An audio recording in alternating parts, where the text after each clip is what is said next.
অসম গণ পৰিষদৰ প্ৰাৰ্থী মনমোহন দাসৰ আজি মনোনয়ন পত্ৰ দাখিল কৰা হ'ল। অসম গণ পৰিষদে তেখেতক আগন্তুক মথনগুৰি সংসদীয় সমষ্টিৰ কাৰণে পৰিষদৰ নিৰ্বাচনৰ কাৰণে প্ৰাৰ্থিত্ব দিছে আৰু তেখেতৰ ব্যাপক জনপ্ৰিয়তা আছে। এই জনপ্ৰিয়তাৰ প্ৰতি লক্ষ্য ৰাখি তেখেতক আমি মনোনীত কৰিছোঁ আৰু যিটো সৰ্বসাধাৰণ জনসাধাৰণৰ পৰা আমি ফিডবেক পাইছোঁ, দাস ডাঙৰীয়া বিপুল ভোটত বিজয়ী হ'বলৈ সক্ষম হ'ব আৰু ৰাইজৰ যিবিলাক সমস্যা সেইবিলাক সদনত তেওঁ উচ্চ স্বৰে উত্থাপন কৰিবলৈ সক্ষম হ'ব। মিত্ৰদল বিজেপিৰ প্ৰাৰ্থী আছে গৌতম দাস, কিবা প্ৰত্যাহ্বান হ'ব নেকি? আমি নিৰ্বাচন খেলিছোঁ, তেখেতসকলৰ নিৰ্বাচন কৰিছে। গৌতম দাসৰ প্ৰতি আমাৰ শুভেচ্ছা আছে। আমি অসম গণ পৰিষদৰ প্ৰাৰ্থীগৰাকী বিজয়ী হ'বৰ কাৰণে সকলো ধৰণৰ প্ৰচেষ্টা চলাম আৰু তেখেত নিজেও এজন যোগ্যৱান প্ৰাৰ্থী, এতেকে তেখেতে সহজে বিজয়ী হ'ব বুলি আমাৰ দৃঢ় বিশ্বাস। পূৰ্বতকৈ মানে এইবাৰ BTC বিশেষভাৱে বিজেপি বা AGP পূৰ্বতকৈ যথেষ্ট শক্তিশালী ৰূপত এইবাৰৰ পৰিষদীয় নিৰ্বাচনত অৱতীৰ্ণ হৈছে। তেনে ক্ষেত্ৰত সামগ্ৰিকভাৱে AGPৰ পৰা আপোনালোকে কেনেকুৱা ফলাফল আশা কৰি আছে? চাওক, AGPয়ে এইবাৰ বহুত কথা বিবেচনা কৰি দলীয় কৰ্মীসকলৰ সমৰ্থনৰ প্ৰতি লক্ষ্য ৰাখি আমি চাৰিটা সমষ্টিত আমাৰ প্ৰাৰ্থিত্ব দিছোঁ আৰু আমাৰ অগপৰ প্ৰাৰ্থীসকলে ৰাইজৰ ইতিমধ্যে ব্যাপক সমৰ্থন লাভ কৰিছে আৰু আমাৰ প্ৰাৰ্থীসকল বিজয়ী হ'ব বুলি আমাৰ দৃঢ় বিশ্বাস।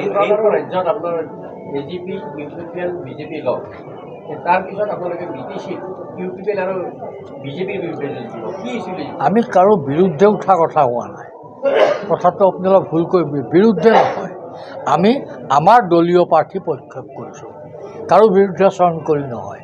আমাৰ দলৰ প্ৰাৰ্থী আমি প্ৰক্ষেপ কৰিছোঁ আৰু আমাৰ দলৰ প্ৰাৰ্থীগৰাকী বিজয়ী হ'ব বুলি আমি নিশ্চিতহে প্ৰাৰ্থিত্ব প্ৰয়োগ কৰিছোঁ। ইতিমধ্যে দাস ডাঙৰীয়াই কৈছে এই অঞ্চলৰ বিভিন্ন সমস্যাৰ বিষয়ে তেখেতে সদনত উত্থাপন কৰিব। আমাৰ মিত্ৰজোঁটৰ চৰকাৰ আছে আৰু আমি সকলোৱে মিলি আমি এই নিৰ্বাচনত বিজয়ী হ'বৰ কাৰণে চেষ্টা কৰিম, সমষ্টিৰ উন্নয়নৰ কাম কৰিব পাৰিম। আজি লোকসভাত আমাৰ প্ৰতিনিধি আছে, ৰাজ্যসভাত আমাৰ প্ৰতিনিধি আছে, আজি বিধানসভাত আমাৰ প্ৰতিনিধি আছে, জিলা পৰিষদত আমাৰ প্ৰতিনিধি আছে, ভৱানীপুৰ জিলা পৰিষদত আমাৰ প্ৰতিনিধি আছে আৰু ৰাইজৰ সমৰ্থনত আৰু আপোনালোকৰ সহযোগত এইবাৰ আমাৰ বড়োলেণ্ড অট'নমাছ কাউন্সিলতো আমাৰ প্ৰাৰ্থী থাকিব, আমাৰ বিজয়ী প্ৰাৰ্থী থাকিব। মই অসম গণ পৰিষদৰ 20 নং মথনগুৰি পৰিষদীয় সমষ্টিৰ মোক দলে প্ৰক্ষেপ কৰিছে আৰু সেয়ে মই অসম গণ পৰিষদ দলৰ প্ৰাৰ্থী। মই দলৰ প্ৰাৰ্থী পোৱাৰ লগে লগে সকলো মানুহ একদম জকি উঠিছে আৰু সকলোৱে মানে মোক ছাপোৰ্ট কৰিছে আৰু মই জয় হোৱাটো নিশ্চিত। একেলগে মিত্ৰজোঁটত আছিল AGP, UPPL আৰু BJP, তাৰ মাজত আজি পৃথকে নমিনেশ্যন দিব লগা হৈছিল। নাই, সেইটো আমাৰ দলীয়ভাৱে আমি সিদ্ধান্ত লৈছোঁ। দলীয় সিদ্ধান্তৰ কাৰণে আমি সেইটো কৰিম। পৰৱৰ্তী সময়ত কি হ'ব? মিত্ৰতাৰ দিশে যাবনে না এনেকৈয়ে থাকিব বিধানসভাত? সেইটোতো পৰৱৰ্তী বিধানসভাত আমি এতিয়া গম পোৱা নাই, মিত্ৰতাই হ'ব।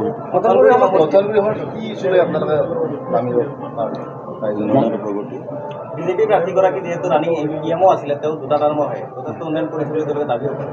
এই সময়ত আপোনালোকৰ ইউপিপি হওক বা মথনগুৰি সমষ্টি বা কিয় আপুনি ল'ব বুলি ভাবে? ইয়াৰ সমস্যা BTDৰ সমস্যা বহুত সমস্যা। এই সমস্যা সমাধানৰ কাৰণে মই কোকৰাঝাৰত যিটো আমাৰ হেৰি আছে, সদন আছে, তাত মই সজোৰে প্ৰতিবাদ কৰিম যে আমি মানে অসমৰ মানুহে কোনো সা সুবিধা পোৱা নাই আৰু আজি তেওঁলোকে 17 বছৰ হাগ্ৰামা মহিলাৰী আৰু এইটো কৰিছে, কিন্তু আমি আমাৰ উন্নতি একো হোৱা নাই আৰু আমাৰ যিখিনি মাটি বাৰীৰ সমস্যা আছে সেই সমস্যাবিলাক একো সমাধান হোৱা নাই। সেইটোৰ কাৰণে মই আমাৰ দলৰ পৰা মোক প্ৰক্ষেপ কৰিছোঁ। এই মুহূৰ্তত ৰাইজক কি আহ্বান জনাব মথনগুৰি নগৰ ৰাইজক?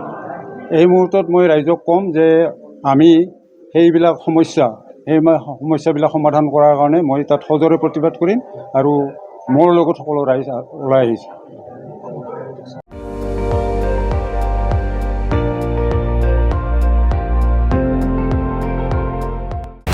আপুনি চাই আছে ND24, সৰ্বশ্ৰেষ্ঠ নহয় সৰ্বোত্তমৰ দৌৰ।